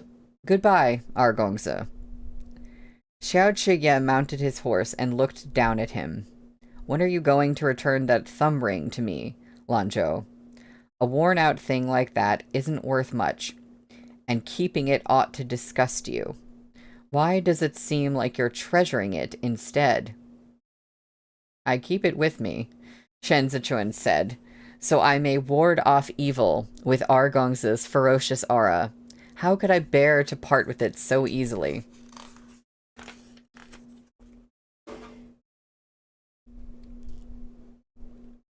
Henry. Yeah, my thoughts as well. Xiao Chiye cracked his riding crop. Don't you know? Your Argongza is evil itself. Shen Zichuan stood unmoving and watched Xiao Chiye ride away. His smile faded, leaving an unfathomable stillness. As that silhouette diminished into the distance, the setting sun dipped below the horizon, its orange light slipping under Shen Zichuan's feet and racing toward the shadow of Xiao Chiye. Your right, exactly, your Argongza is evil itself. Stars glimmered in the sky above the courtyard. Grand Mentor Qi spread a newly drawn map before Shen Zichuan. The former Eastern Palace did not have the authority to deploy troops to the border. However, it was thoroughly familiar with the positions of all garrison troops, thanks to information from the Ministry of War. This map shows Li Bei's. Li Bei is backed by the Hongyan Mountains. To its west is Luoxia Pass, and its eastern side overlooks the grasslands of the Biansha tribes. Shen Zichuan pointed at the Hongyan Mountains that stood to the east. Autumn is around the corner. The Biansha lands haven't produced enough grass for their horses this year, so they're bound to raid trade markets along the border. Xiao Jiming must move his troops to meet them. Why hasn't he sent an appeal to the capital yet? Because His Majesty is severely ill, Grand Mentor Qi considered for a moment. Xiao Jiming only submitted one memorial to the throne all of last spring. He surely has informants in Chudu. If he has yet to submit a memorial to request deployment, it can only mean one thing. His Majesty hasn't long to live, Shen Zichuan said quietly. The question of who could sit securely on the throne keeps Xiao Jiming from making a move. Grand Mentor Qi took out a brush, dipped it in ink, and inscribed a circle around Li Bei. Prince Chu's ascension can only benefit the Xiao clan. They have been at odds with the Hua for too long. Because of Zhongbo, they have fallen into a position of disadvantage where Chudu holds their chain. Now at last, they have a chance to cut that collar. Xiao Jiming will not pass up this opportunity. Shen Zichuan pointed to Chudu on the map. But didn't Xiansheng say the other day that as long as the gates of Chudu are shut, Xiao Chiye remains the hostage from Li Bei? The Empress Dowager still has him in her grasp. How can Xiao Jiming act? Since you bring it up, Grand Mentor Qi set aside his brush. I have something else to ask you. Yes, Xiansheng. In your opinion, what kind of a person is Xiao Chiye? Shen Zichuan lowered his lashes to look at the map. Sharp. Smart. Unconventional. I think he's... Grand Mentor Qi scratched his head as if he couldn't land on a suitable word. After a moment of frustration, he leaned over the table and said cryptically, I think he's the opportunity heaven sent to Li Bei to turn the tide. An extraordinary prodigy. Shen Zichuan swung his brush in his fingers. Why does Xiansheng say so? Grand Mentor Qi ducked under the table and pulled out a number of crudely bound books he had penned himself. As the years passed, he had sensed himself growing old and forgetful, and had committed as much as he could to paper. He riffled noisily through a few, then flopped over the table again and pushed one toward Shen Zichuan. These are the details Ge Qingqing managed to obtain from the Ministry of War. In the first year of Xiande, 8 years ago, Xiao Zhiye was 14. He followed Xiao Jiming into battle against the Bian Sha. At the height of summer, Xiao Jiming was besieged by 3 of the tribes on the eastern side of the Hongyan mountain range. His retreat was cut off, and he was trapped on the banks of the Hongjiang River. After 3 days, their father's reinforcements had yet to arrive, and Xiao Jiming was about to enter his last desperate battle for survival. The horsemen from the 3rd tribe of Biansha are agile. Li Bei's armored cavalry are a wall of iron, adept at dealing a powerful head-on blow, but they can't maneuver quickly in a back-and-forth engagement. If a battle drags on too long, Xiao Jiming's army will be the one to tire first. Grand Mentor Qi paused for a few mouthfuls of wine. But on the night of the 3rd day, the Biansha troops retreated like an ebbing tide. It turned out their heavily guarded provisions had been set ablaze. The fire spread from the center of their encampment and threw their rear guard into disarray. Xiao Jiming seized the opportunity. The decisive battle he fought broke through the siege in one night. The account Li Bei delivered to the Ministry of War ended here. What I say next is information your Shifu went to quite a lot of effort to find out. Can you guess how those heavily guarded provisions were set alight? Apparently, the 3rd tribe of Biansha had dug a trench near the river as a latrine. Xiao Zhiye crept from the Hongjiang to the trench and spent half the night crawling through mud and filth to infiltrate the camp. Grand Mentor Qi stroked his chin, yet Li Bei suppressed the news of such a remarkable deed, and that's not all. Since Xiao Zhiye came to Chudu, he's made a name for himself as an idle loafer. But could a loafer possess that kind of grit? Imagine, his failure on that mission would have spelled death for his brother. He lay dormant for 2 days, waiting for the Biansha troops to drop their guard before he set the fire. 2 days over which his brother's life was in constant danger. What if the fire hadn't caught, or his timing was off? Too early, and Biansha troops would still be solid as a fortress. Too late, and the Li Bei soldiers might lose morale. Yet he struck at precisely the right time. How could he have done that without extraordinary insight? Shen Zichuan looked pensive. The boy was positively mad. On this daring adventure, he only brought this many people with him. Grand Mentor Qi held up 2 fingers, then paused for a moment. Lanzhou, I suspect Pan Rugui sent him to the Imperial Army to mitigate risk, and in doing so has made a fatal error. He thinks the Imperial Army is on its last legs. But consider its background.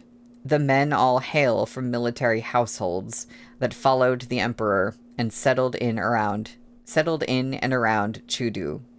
The 8 great clans don't think much of them, so this army looked to the Emperor alone. Now the Emperor doesn't want them anymore, and these 20,000 men have become weapons without a master. It would have been one thing if they really fell into the hands of a disinterested noble son, but in Xiao Zhiye's hands, what could possibly deter Xiao Jiming from protecting Prince Chu now? So that was it. What had previously confounded Shen Zichuan became clear. He had assumed that Xiao Jiming understood when he left Xiao Zhiye in Chudu that his little brother would become a pawn. Therefore, Xiao Jiming would either abandon the pawn or proceed with caution. But if he was being cautious, He should never have let Xiao Chiye get so close to Prince Chu. It was asking for trouble. Xiao Chiye would always be holding his breath and cleaning up after the imperial prince. This autumn chill in Chudu is about to freeze somebody to death. We are few in number and weak in might, so it's best to steer clear.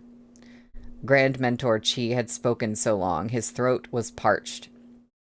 After the riot from the Imperial College, a rift has formed between the Empress Dowager and Qi Guan, and between His Majesty and his Imperial Mother. If she means to hold on to power, an heir is a matter of critical urgency. By the same token, if anything happens to Prince Chu now, all the Xiao clan's efforts will have been drawing water through a sieve. Xiao Chiye's urgency to meet you today must have been because he was already on alert. But the Empress Dowager is shrewder still. All those years ago, to orchestrate Prince Ning's ascension to the throne, where he now sits, she did not hesitate to wipe out the entire Eastern Palace. Today, to guard against the unexpected, she would happily erase Prince Chu. I'm afraid it will not be easy for Xiao Chiye to ensure the prince's safety. If the Empress Dowager will not use Shi Guan, the only one left is Ji Lei. Shen Zichuan's eyes were calm. Experts abound in the embroidered uniform guard, and they are clean and efficient in their work.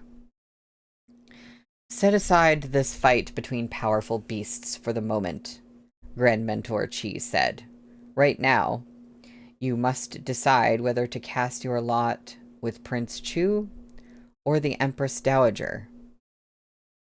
Shen Zichuan reached out a hand and laid it over the map.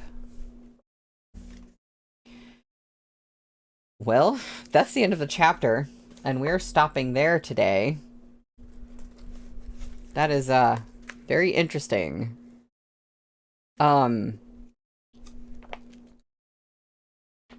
Casting his lot with the Empress Dowager has been kind of the safe thing for him. Like I was saying before, it's kind of like she initially protected him, but really she just wants to use him.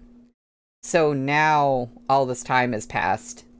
He probably does have to, choose something else. But I feel like neither of the, like, I don't know, there's just, I have no idea some of the things that are going on behind the scenes right now, but it feels like both of those are not great choices. So, I guess maybe I don't know if we're gonna find out what he said in response next time or not, or if they're just gonna, you know, move on to the next thing. But, next week, when we return, we will be on page 213 for chapter 21, which is called Autumn Hunt. You know, I like how, having been reading Meat Bun a lot, like between Remnants of Filth and reading Arha, she has some chapter titles that like really lead you in a certain direction. Sometimes they're long, or they are kind of humorous. These chapter titles are like totally different. Like half the time I look at them and I'm like, I don't know what that means. I don't know what's going on in this chapter. But I kind of like that. Like I don't know what to expect. It's kind of fun. So, yeah, thank y'all for coming to the stream. And I will see you next week. So have a good weekend. Bye.